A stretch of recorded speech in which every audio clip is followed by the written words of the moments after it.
Hello and good afternoon to all. As your unit tests are very near, so I send you a video regarding the chapter second. सबसे पहले देखिए हम पढ़ चुके हैं neutralisation reaction क्या होती हैं. न्यूट्रलाइजेशन रिएक्शन जैसे आपको मैंने बताया, when acid combines with base and form salt and water, then the reaction it is known as neutralization reaction. ठीक है, तो हम देखिए एसिड का क्या लेते हैं. एसिड का हमने लिया H पॉजिटिव, बेस का हमने क्या लिया है बोलिए OH नेगेटिव. ठीक है, OH नेगेटिव. जैसे एसिड हमने लिख दिया HX. अब देखिए X क्या होता है. X सभी को याद रखना, X का मतलब होता है हेलाइड. ठीक है, हेलाइड के अंदर आप क्या लेते हो, क्लोराइड, ब्रोमाइड, फ्लोराइड और आयोडाइड. ये 4 चीज़ें आप लेते हो हेलाइड के अंदर. ठीक है, क्या क्या लिया, क्लोराइड, फ्लोराइड, ब्रोमाइड और iodide. Okay, plus MOH. M, अब देखिए M जो यहाँ पर दिया है, M का मतलब होता है कोई भी मेटल. ओके, मेटल जैसे आपको पता है मेटल्स क्या होते हैं, जिसके आउटर मोस्ट में 1, 2 या 3 इलेक्ट्रॉन्स प्रेजेंट हो, तो वो क्या कहलाते हैं, they are known as metals. जब इनको आपने कंबाइन किया तो H किसके साथ कंबाइन हो रहा है, देखो OH के साथ. क्या बना दिया, H plus OH means H2O plus MX. M का मतलब क्या है, मेटल के साथ क्या जुड़ गया है, बोलो हेलाइड कंबाइन कर गया. जैसे देखिए मैं एक बता रही हूँ आपको MX के लिए. सपोज हमने X की जगह ले लिया है अब HCl. ठीक है, प्लस M, मेटल की जगह हमने ले लिया है NaOH, है ना. NaOH, Na मेटल की जगह, और X की जगह हमने क्या ले लिया है, Cl. तो इसने क्या बना, it forms NaCl. Okay, NaCl मतलब MX की जगह ये हमने पुट कर दिया प्लस H2. ओके, तो इस रिएक्शन को हमने क्या कहा, this reaction it is known as neutralization reaction. Next क्या है, देखिए take 10 ml water in a beaker. अब हम 10 ml वाटर लेंगे एक बीकर में और उसमें कुछ ड्रॉप्स डालेंगे concentrated sulphuric acid, means pure sulphuric acid की, and swirl the beaker slowly, और बीकर को ना धीरे धीरे हिलाएंगे. Touch the base of beaker. अब आपको ये जो बीकर का बेस है उसको टच करके देखना है क्या टेम्परेचर में कोई चेंज हुआ.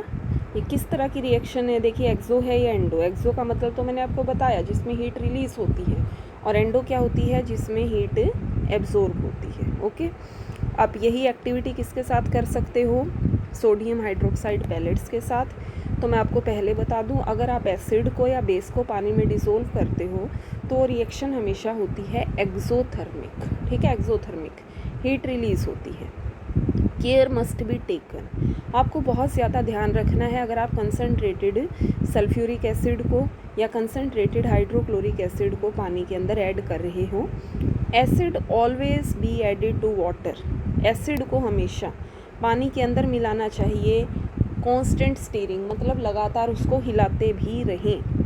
अगर मान लीजिए आप पानी को एसिड के अंदर डालते हो, ठीक है, अब जैसे सपोज हमने क्या लिया है, एसिड ले लिया. ओके, एसिड को सपोज एसिड के अंदर आपने क्या मिला रहे हो, आप वाटर मिला रहे हो, तो क्या हो सकता है, देखिए वाटर जैसे ही एसिड में आप डालोगे ना तो एसिड स्प्लैश आउट, बाहर निकल सकता है, और आपका जो मुंह है, माउथ पर क्या है, जो एसिड है वो गिर जाएगा. अब सपोज स्प्लैश होकर उछल कर अगर एसिड आपके माउथ पर गिर जाएगा तो it will cause harm to your mouth. समझ आया ये चीज़. तो ग्लास कंटेनर भी ब्रेक हो सकता है ड्यू टू एक्सेसिव हीटिंग. तो हमें क्या करना चाहिए, कैन जो भी होते हैं ना सल्फ्यूरिक एसिड के या सोडियम हाइड्रोक्साइड की जो पैलेट्स होती हैं, पैलेट्स क्या होते हैं, देखो टुकड़े, तो हमेशा इनकी बॉटल्स पर यही लिखा होता है, इनको बहुत ध्यान से हैंडल करना चाहिए.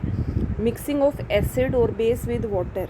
तो अगर आप एसिड या बेस को पानी के साथ मिलाते हो, इससे क्या होता है, decrease in concentration of ions. तो आप देखोगे जो आयंस हैं, अब आयंस कौन से होंगे, जैसे आपने वाटर देखा ना H2O फॉर्मूला है, अब H2O में आयंस कौन से होते हैं, या तो होते हैं H पॉजिटिव या होते हैं कौन से, OH नेगेटिव. ठीक है, तो जैसे आपने एसिड या बेस को मिलाया तो कंसनट्रेशन ऑफ आयंस, जो इन आयंस की कंसनट्रेशन है, जो इन आयंस की अमाउंट है वो डिक्रीज़ हो जाएगी. क्यों डिक्रीज़ होगी बोलिए, रीज़न, क्योंकि हम देखते हैं अगर HCl ऐड कर दिया हमने तो HCl के अंदर क्लोराइड आयंस भी इसकी जगह ले लेंगे, मीन्स इन आयंस की जो कंसंट्रेशन है वो क्या हो गई है, डिक्रीज हुई है। ठीक है, तो इस प्रोसेस को हम क्या कहते हैं, डाइल्यूशन कहते हैं। और अगर आपने वाटर ऐड कर दिया एसिड और बेस के अंदर तो इस प्रोसेस को हम डाइल्यूशन, और एसिड और बेस क्या हो जाएंगे, डाइल्यूटेड कहलाएंगे। ठीक है, जैसे यहाँ देखिए आप वार्निंग सिग्नल्स लगे होते हैं कुछ कंटेनर्स पर। वार्निंग सिग्नल का मतलब क्या है, आपको इनको बहुत ध्यान से कैरी आउट करना है। ओके, अब नेक्स्ट है हाउ स्ट्रॉन्ग आर एसिड और बेस सॉल्यूशंस। ये एसिड या बेस के जो सॉल्यूशन है वो कितने ज़्यादा स्ट्रॉन्ग हैं। एसिड बेस इंडिकेटर हमने पढ़ा, एसिड बेस इंडिकेटर क्या होते हैं, जो हमें पहचान बताते हैं एसिड और बेस के बारे में। ओके, प्रीवियस सेक्शन में हमने पढ़ा, अभी मैंने बताया आपको डाइल्यूशन। डाइल्यूशन क्या होता है, increase in amount of water to any solution and decrease in concentration, या H पॉजिटिव या OH नेगेटिव आयंस की कंसंट्रेशन का डिक्रीज होना। ठीक है, तो कितने आयंस प्रेजेंट होते हैं सॉल्यूशन के अंदर, हम कैसे पता लगा सकते हैं, हम कैसे पता लगाएंगे कोई दिया गया एसिड या बेस स्ट्रॉन्ग है या नहीं है। तो इसके लिए हम यूज़ करते हैं, देखिए एक यूनिवर्सल इंडिकेटर का। यूनिवर्सल मतलब जो हमेशा यूज़ होता है। क्या होता है ये यूनिवर्सल इंडिकेटर, कुछ इंडिकेटर्स का मिक्सचर है। इंडिकेटर क्या है, जो हमें किसका डिफरेंस बताएंगे, distinguish between acid and base. तो यूनिवर्सल इंडिकेटर हमेशा अलग अलग कलर शो करता है अलग अलग कंसंट्रेशन पर। ठीक है, अलग अलग कंसंट्रेशन मतलब अगर कंसंट्रेशन बहुत ज़्यादा हाई है तो अलग कलर शो करेगा, कम है तो डिफरेंट कलर शो करेगा। ठीक है, एक जो स्केल, जो हमें स्केल मेज़र हम करते हैं हाइड्रोजन आयन कंसंट्रेशन को जो हमें बताता है, वो स्केल कहलाता है pH स्केल। pH में P stands for potence. Potence मतलब पावर, कितनी पावर है। ओके, तो pH स्केल पर हम जर्नली pH मेज़र करते हैं। कहाँ से कहाँ, देखिए इसमें दिया है 0 से 14 पर। ठीक है, इसमें आप देख रहे हो 0 से कहाँ पर दिया है स्केल में, 0 to यू विल सी 14 तक। ठीक है, तो जो pH है, जैसे यहाँ देख रहे हो ना आप, अगर 7 है तो 7 का मतलब क्या है, न्यूट्रल। अगर उस पर स्केल पर 7 आती है तो न्यूट्रल होगा। न्यूट्रल का मतलब ना एसिड होता ना ही क्या होगा, वो बेस होगा। अब मान लीजिए 7 से 0 की तरफ आप जा रहे हो, मीन्स क्या हुआ, कम हुआ, तो आप देखोगे एसिडिक करेक्टर इंक्रीजेस। एसिड का करेक्टर क्या होगा, बढ़ता रहेगा। एसिडिक करेक्टर इंक्रीज, और we can say increase in H positive ion concentration, क्योंकि हमेशा याद रखना है अगर 0 से 7 हो तो हाइड्रोजन आयन की कंसंट्रेशन क्या है, हमेशा इंक्रीज होती रहेगी। और अब देखिए सपोज़ अगर 7 से 14 के बीच में 7 to 14 हो जाए, 7 से कुछ भी ज़्यादा हो, अगर पूरा 7 है तो न्यूट्रल है। जैसे आप देखते हो ना, वाटर है, जो पानी है, पानी की pH कितनी होती है, 7 है। ओके, तो वाटर क्या है, न्यूट्रल है।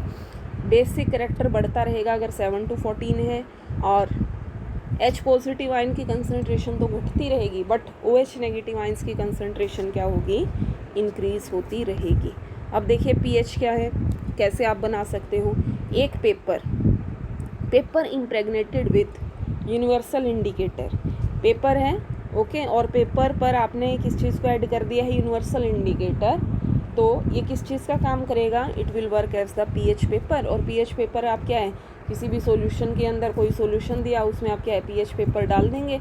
इस pH पेपर पर ना अलग अलग कलर्स की, जैसे एक स्केल दिया है अलग अलग कलर्स का, तो आप यहाँ पर नोट कर लेंगे भाई pH पेपर पर कौन सा कलर आया है, उसके अकॉर्डिंग आप क्या है उस पर मैच कर सकते हैं। ओके, जैसे देखिए यहाँ पर इस तरीके से दिया होगा, समझ आ रहा है। ये जो स्केल आपको दिया ना, इस पर डिफरेंट कलर्स हैं, तो आप मैच कर लेंगे कौन सा कलर मैच करेगा, तो उसके हिसाब से आप क्या है एसिड या बेस को फाइंड आउट कर सकते हैं। ठीक है, जो स्ट्रेंथ है एसिड और बेस की वो डिपेंड करती है H पॉजिटिव और OH नेगेटिव आयंस पर। जैसे अगर आपने हाइड्रोक्लोरिक एसिड लिया या एसिटिक एसिड ले लिया, सेम कंसंट्रेशन 1 मोलर।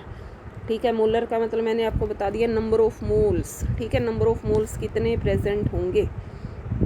ओके, तो acids which give rise to more H positive ions, जितने ज़्यादा H पॉजिटिव आयंस होंगे they are known as strong acids, और जितने कम H पॉजिटिव आयंस होंगे they are known as weak acids.